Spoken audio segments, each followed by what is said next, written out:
Lee K. Howard, we're going to start with you. You can go ahead.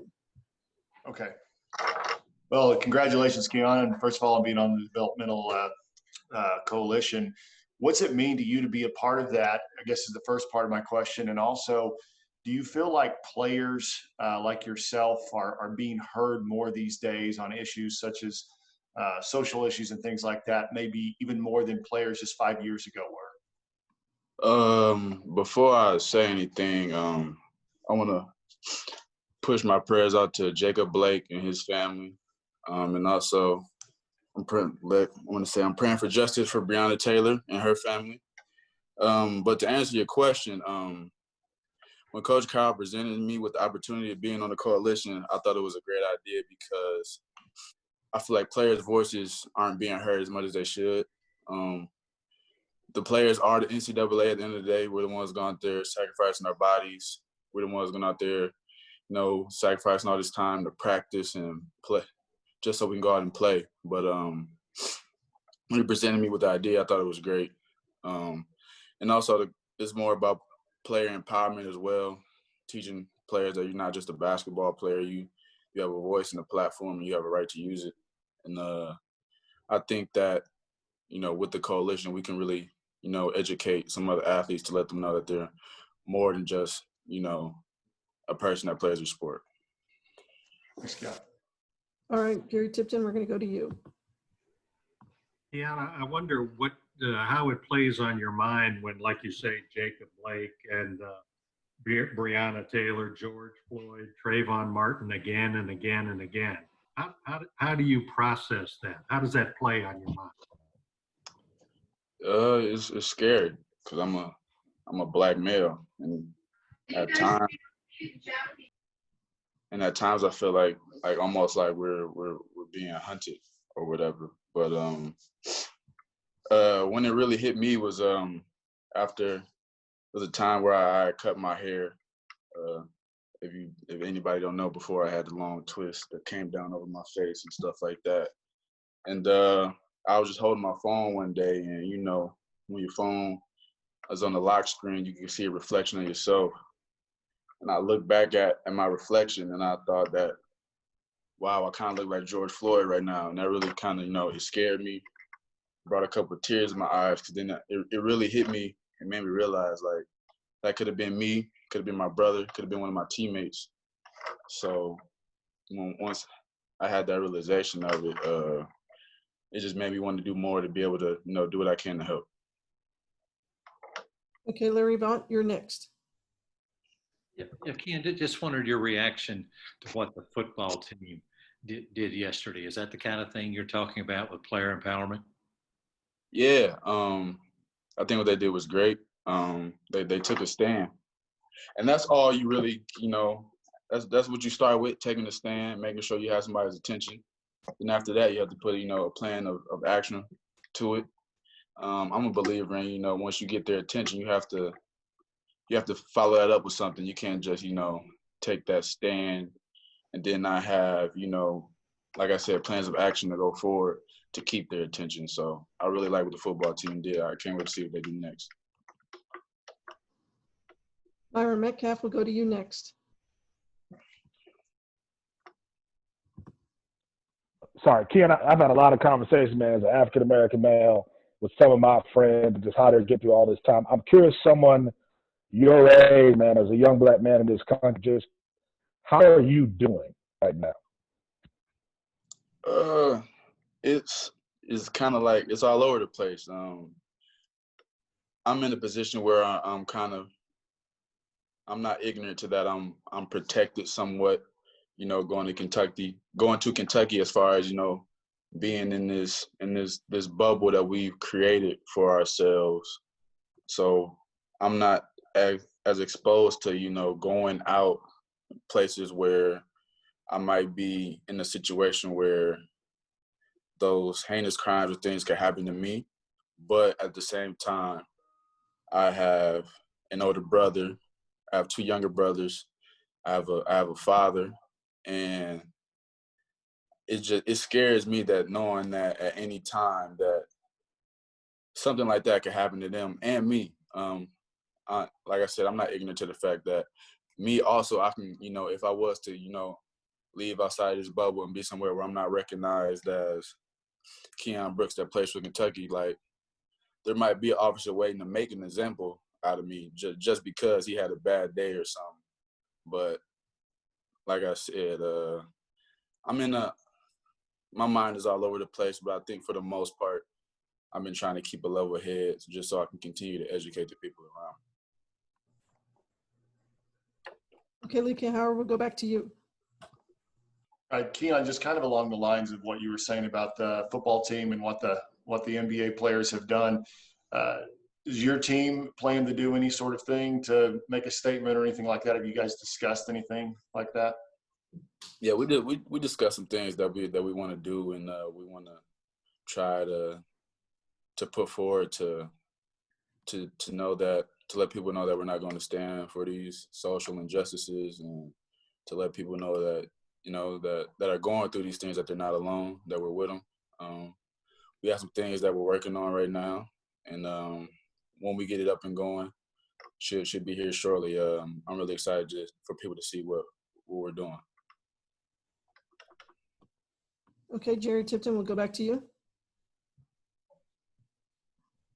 Keion, I'm assuming you can't give us a preview of what the things are you guys are discussing. If you can't, I'm wondering about the power of the vote. Coach Cal has talked about that with you guys. How do you guys see that power? How do the players feel about wielding that power? Yeah, Coach Cal explained to us that the first action that we know that we can take that's guaranteed is that we can vote. We can go out and go to the polls or go to absentee ballot, and we can make a difference. And that's one way that we know for sure that we have the power to do. He let us know that that voting is important. Because us being young, sometimes we could think like, okay, just our one vote doesn't matter, but at the end of the day, it does. As long as you took your time and took your part to try to make change and try to have change be seen, that's all you can do. So I feel like with Coach Cal, having us vote, that was great. Dick Gabriel, we'll go to you next. Keion, I'm sure there's going to be backlash on social media. Some of the football players have already received it. Something along the lines of what LeBron got, the shut up and dribble kind of stuff. What was your reaction when you saw that with regard to LeBron, and what do you think it's going to be like when people who say they're Kentucky fans yet don't appreciate what you guys are trying to do? I think people have a difficult time separating the athlete from the sport that they play.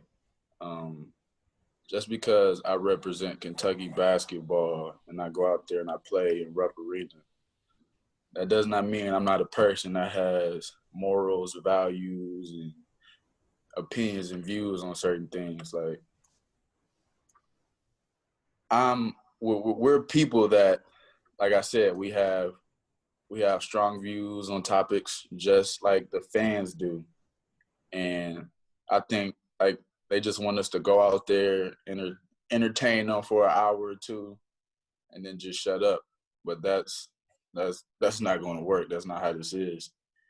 Like, basically, Black people are just asked to, like I said, go out, entertain you for a couple hours, go do a dunk, dribble between the legs and shoot a three, and then go home and be quiet as we see our people getting shot and killed on TV every week. So I don't get that. I don't understand. Like, I don't see why they would think that way, that we're not going to get up and say something. But I mean, hey, look, I'm praying for them that hopefully that they can see change. But like I said before, like I said, they have a difficult time separating the athlete from the sport that they play. Okay, Kyle Tucker, we're going to go to you next. Keion, on this topic, and I'm sure you're aware that there's been a bit of a movement with some faculty on campus that would like to see Rupp Arena renamed As a guy who plays in that arena and talking about these issues, how do you feel about that? Being honest, I haven't educated myself well enough on ADAR, on Rupp, or just the whole situation at hand to really give you really my thoughts on it. But from what I do know, I would like to see a name change. Just basically because like what his name is and kind of what that's connected to, what it kind of represents.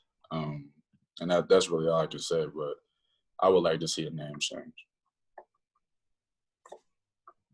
Jonathan Saxon, we'll go to you next. Hello, Keion. I just wanted to kind of talk to you a little bit about your time with the Player Development Coalition and the Council on Racial Equality and Social Justice. What are some of the things that are being talked about, or maybe being some actions happening there that are kind of being used to affect positive change? A big thing that we're talking about is being able to use our platforms. I say it all the time. I feel like, personally, I'm biased, obviously, but I feel like Kentucky has the best platform and the best fans in the country. And I feel like other universities feel the same way. And, having those huge platforms, we should be able to use our voice to let other student athletes know, like I said before, you're more than an athlete. You have more to contribute than just playing your sport. Your opinions are valued. Your thoughts are valued. So the biggest thing that I am trying to get across to everybody is that, just because you play the sport, you represent your university, you also represent yourself as a human being as well. So if you can, do your best to articulate yourself and what you believe in and stand strong and stand 10 toes behind it, I feel like you're doing yourself justice. All right, we'll finish up with the two final questions. Myron Metcalf, you're up first, and then we'll finish with Jerry Tipton. Keion, I'm wondering what watching NBA players walk off the court and then ultimately cancel games for 3 days, what did that mean for you? What was it like to see that in it? It was astronomical. I've never seen anything like that. I think like the last time something like that happened was maybe like if I'm not mistaken, the 1962 Olympics or something like that. I don't know exactly. Don't quote me on that, but it was like they shut sports down for a day, and it is baseball followed suit, and other sports, soccer. And I thought it was a great way to take a stand and show that we're serious and that we're not going to continue to let this happen. That we're demanding change, because I feel like with sports it can go both ways. Being in the bubble that the players are in, they can use their platform to inform people and push for that change. But I think also on the other end, being an athlete, sometimes you get so lost in the sport that you're playing, and you're just so focused on at times just winning a game that you kind of not forget, but like the social injustices at times probably are not in the forefront of your mind where they should be, because you're so focused on how can I win this next playoff game. All right, Jerry, we'll finish with you.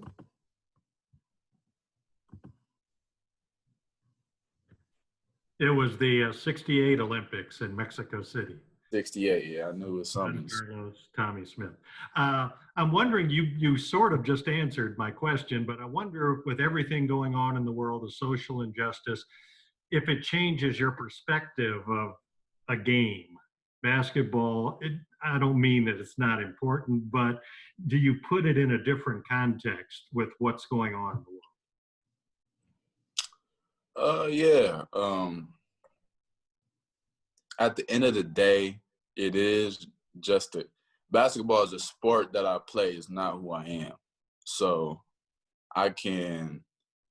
hopefully people can learn to separate the two.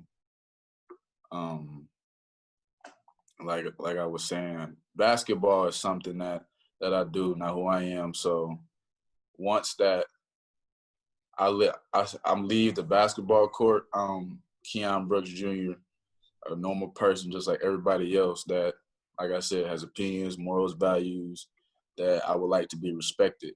And what we're going through right now is bigger than basketball.